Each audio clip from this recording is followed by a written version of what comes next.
Ora viva, cá estamos na reta final deste projeto Mitos e Mentiras da História e decidimos que os 3 últimos episódios fossem muito especiais. Vão ver por várias razões. A primeira é ter aqui junto de mim, junto de nós, um distinto colega que faz o favor de ser meu pai, José Augusto Maia Marques, que é a pessoa certa para fazer uma visita guiada ao mosteiro de São Salvador de Moreira da Maia, que temos aqui junto de nós, cuja estrutura e cuja igreja cumpre este ano 400 anos. Exatamente. Seja muito bem-vindo ao Obrigado. Mitos e Mentiras da História. Porquê é que esta igreja, porquê é que este espaço é tão especial? Isso dava vários programas só para responder a essa questão.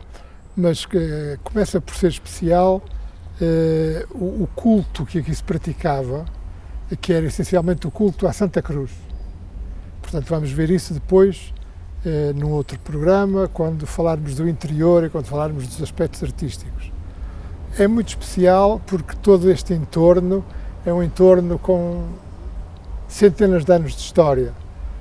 A primeira referência à existência aqui neste sítio ou próximo de um estabelecimento religioso, data dos finais do século IX, portanto, 300 anos, mais de 300 anos antes de Portugal ser Portugal. Já aqui havia um Sancti Salvatoris Aulam Dei. É muito especial porque fica muito junto de 2 caminhos de Santiago, ou 2 caminhos para Santiago. Aqui bem próximo. Aqui bem próximo, a 500 metros, temos o caminho central. Aliás, o lugar do Padrão de Moreira, esta denominação é dada pela existência de um cruzeiro que foi mandado construir na mesma altura que este mosteiro, e fica a cerca de 1 quilómetro e pouco do caminho da costa, que passa aqui no chamado Largo da Feira, Praça do Exército Libertador, e este mosteiro, este estabelecimento religioso, também por motivos que vamos ver lá dentro, numa forma especial. Se isto fosse Hollywood, tinha direito a tambores e a uma apresentação própria.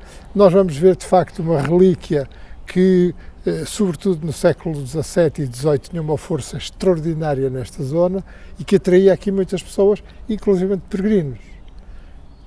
E já agora, que estamos a completar também pelo estabelecimento religioso monástico que temos aqui à vossa direita, à nossa esquerda, que era o antigo corpo do mosteiro, e que depois também poderemos falar nisso, onde residiam os monges, e que depois, com a venda em asta pública dos bens da igreja, foi comprado por um particular e tem uma história mais ou menos à parte, mas riquíssima. Portanto, todo este entorno é de facto algo que embrulha esta joia e que faz com que muitas pessoas venham aqui e que ele tenha sido classificado, embora a classificação tenha sido, na minha perspectiva, tardia e não só tardia, tenha sabido a pouco, porque isto merecia, por tudo isto, ser um monumento nacional, mas enfim, é imóvel de interesse público, o que já é ótimo em termos de salvaguarda do património. E finalmente dizer que tem outro encanto curioso, que é a sua semelhança enorme com Grijó. Exatamente. Tirando o facto de nós aqui termos um pouco mais de reboco, mas a semelhança com Grijó é total. Aliás, o arquiteto António Meneres, quando foi da publicação que a paróquia fez do livro a propósito do órgão, que também veremos, cedeu-nos uma planta. Essa planta, sobreposta à planta de Grijó, corresponde praticamente a 100%.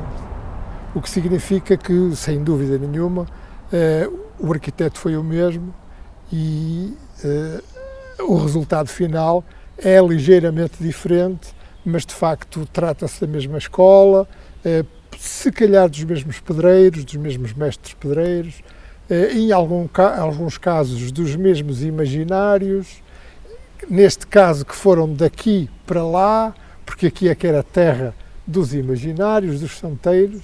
Exatamente. E, portanto, tudo isto faz com que esta zona seja uma zona muito aprazível.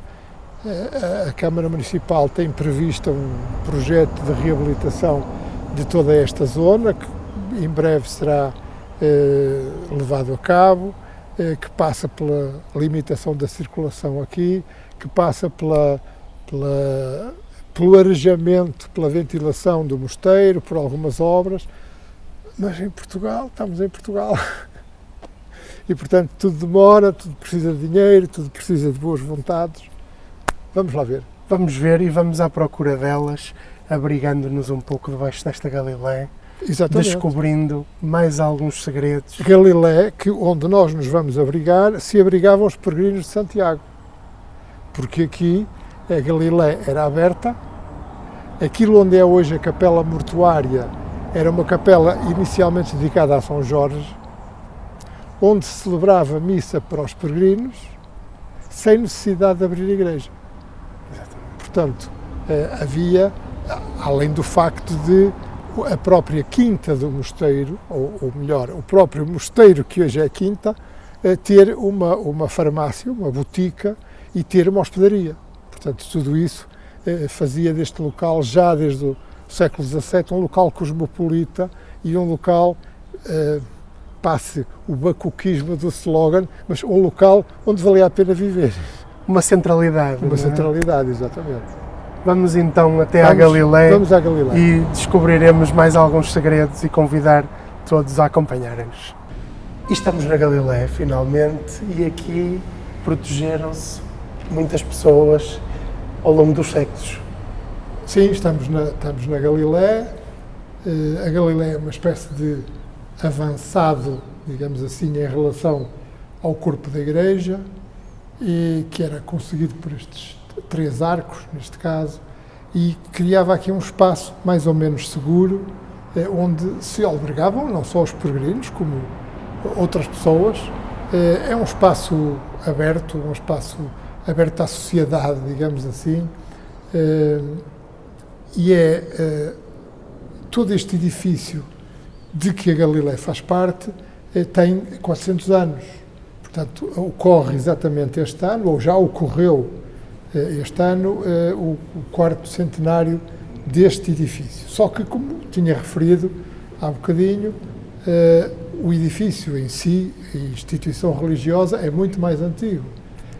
E há várias provas disso, há vários elementos românicos, portanto, de uma igreja românica anterior, e até elementos pré-românicos, que o Dr. Vieira de Carvalho identificava como capiteis visigóticos, aliás, muito semelhantes aos capiteis, por exemplo, de Águas Santas, que ainda hoje estão no seu próprio local, no exterior da Capela Mor. Portanto, é uma história, é um percurso longo, é um percurso que é muito enriquecido em todos os sentidos, porque foi objeto de várias doações muito importantes, doações, por exemplo, do Tortesinho de Guterres, doações do Soeiro Mendes, da Maia, que, de certa forma, enriqueceram a todos os níveis esta instituição religiosa. Ricos homens, ricos e cavaleiros. Exatamente, ricos homens, e neste caso homens ricos também. Exatamente. E que, de facto, acabaram por significar que esta instituição se tornou grande demais para o pequeno edifício, muito embora ele tenha sofrido várias alterações. A determinada altura, meados do século XVII, achou-se que era necessário um novo edifício. Isto foi complicado porque o terreno era o mesmo, portanto foi feita o corpo da igreja, enquanto se manteve a Capela Mor, depois foi abaixo a Capela Mor para se fazer a nova Capela Mor, portanto foi um processo complicado, mas finalmente deu-se origem a este edifício que nós vemos aqui.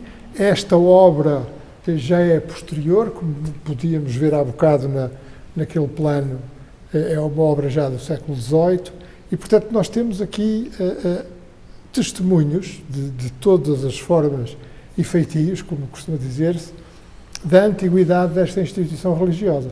E não cabe aqui fazer alusão a isso, mas basta lembrar-nos que os mosteiros, e ninguém melhor que tu sabe isso, a propósito de outras andanças, mas os mosteiros foram polos de desenvolvimento extremamente importantes, fundamentais, porque como nós não tivemos feudalismo, os nossos senhores eram os senhores assim um bocado pífios, quem é que polarizava o emprego, o desenvolvimento da agricultura, o comércio, eram os mosteiros. Exatamente. E, portanto, onde quer que haja mosteiros deste género, obviamente, o que é que nós encontramos? Desenvolvimento.